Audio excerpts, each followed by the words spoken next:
So in this video, we're going to talk about periodic trends and how they relate to the AP test. So there are three main periodic trends that you're going to need to know. This is electron affinity. You can see here at the top in light blue. This E minus. If you see this on any in chemistry, you should know that means electron. We're also going to have atomic radius and ionization energy. So as atomic radius, the atomic radius is just the size of an atom, or the radius of an atom, and it's going to get bigger as you go down to the left along the periodic table. Electron affinity and ionization energy are going to get greater as you go to the right and up on the periodic table. Electron affinity is how much an atom wants to gain an electron or how excited it is to gain an electron. And ionization energy is how much energy it takes to pull an electron away from an atom. Ooh. So we're going to go over where do these all come from, where they're derived from, and how you can use these trends to make estimated guesses on certain questions on your quizzes. So to start off, I drew a little picture of lithium right here. This oxygen. I'll make this right now. I drew a little picture of lithium right here. And as you can see, this is a positively charged lithium atom as it only has one electron shell. So it's got its nucleus, it's outputting three um, positive pulses, and two of these are repelled by the electrons in valence or in the core electron shell, and one of these is coming out. And what we do is we call this guy coming out the effective nuclear charge. And this basically means how much,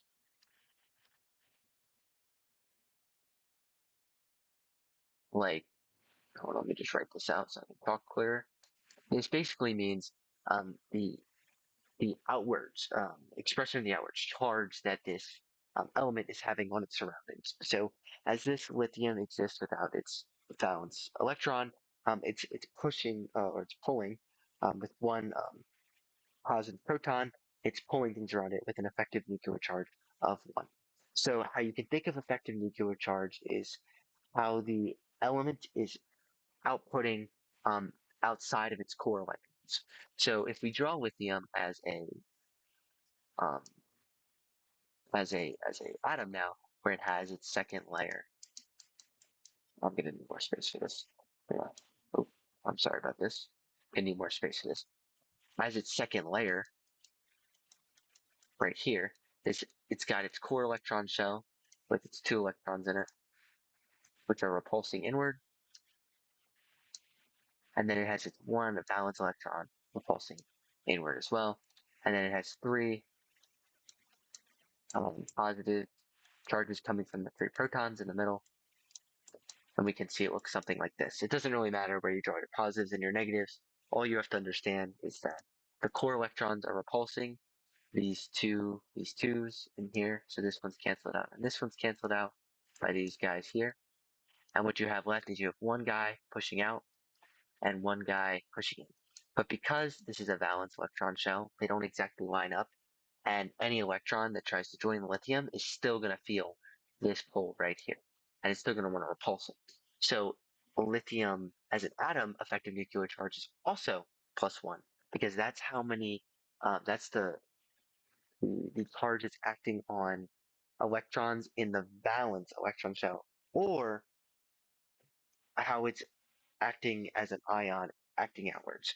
So this is an important distinction to make because people might think this and think, oh, I can just say effective nuclear charge is the ionization or is the ion charge of an atom. And this is not true. As we get to oxygen, which you saw before, with 2 minus, you may think, oh, this is an effective nuclear charge of 2 minus. Actually, that's not true. It actually does not have an effective nuclear charge because it has all core electrons, and it would be negative. And an effective nuclear charge is how much charge you're feeling from the nucleus. So let's think about oxygen not as an ion, but let's think about it as an atom. If you want to explain this clearly. We have our inward, and it's pushing out two positive guys to the first shell because there are two electrons repulsing it. And the other positive, so oxygen is 8, the other positive, the other 6 ones are coming out past the first shell and into the second shell. So these all represent positive, pushing or pulling, I guess, out, but they're coming out of the shell. And even though we have an electron shell here with 6 electrons in it, so it'll have 6 negatives pushing out. So these are canceled out by the inner electrons. These guys are not canceled out because if an electron wants to join, and as an electron would try to join this, it would try to join this valence shell right here. So it would want to go right in here. And it would still feel all of these pulses. Here, I should draw this in a different color than that, I'm sorry. It'll still feel all of these pulses that are pushing out because they haven't all been completely neutralized because this electron is not farther inward than the electron trying to join. So the effective nuclear charge of the oxygen atom is actually 6 plus. And one thing you can do if you want to solve for the effective nuclear charge is you can come up here and you can look at the periodic table and you can actually just count backwards. So oxygen exists right here, and fluorine's next to it, and then it's carbon and boron and yada yada. That's not right. There's not 5 of them there. I'm sorry. But you understand that there's cells. So let's say oxygen will be 6. So let's say oxygen is right here. You can literally just count back. Including itself. 1, 2, 3, 4, and then we know over here there's 2 more. 5, 6. You can just count back the number of cells, including itself, until the end of the row, and that's how you're gonna. Sorry, this is row 2, not row 1. And that's how you're gonna get your effective nuclear charge.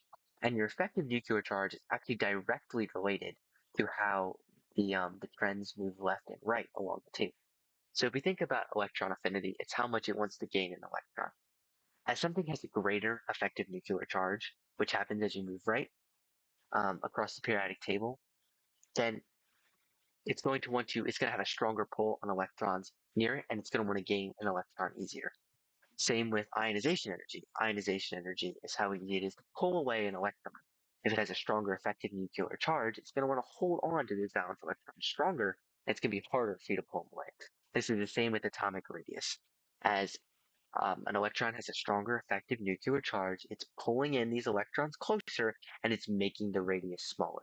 So effective nuclear charge is how we can describe every single one of these left to right periodic trends. So if you understand that the effective nuclear charge is the charge an element has on its valence electrons or its outward charge if it goes past valence electrons and still has positive like a lithium atom, we can understand how electron affinity, ionization energy, and atomic radius work on the periodic table.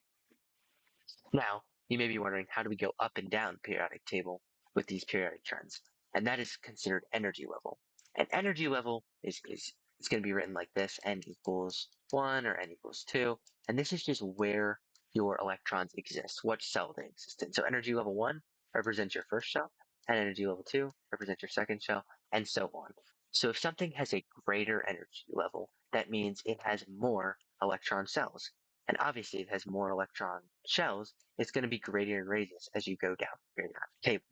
If it's got more electron shells, these shells are going to be farther from the nucleus, so it's going to take less energy to pull them apart if you go down. Because they're farther from the nucleus, it takes less energy to pull something apart because we know gravity works stronger when things are closer together.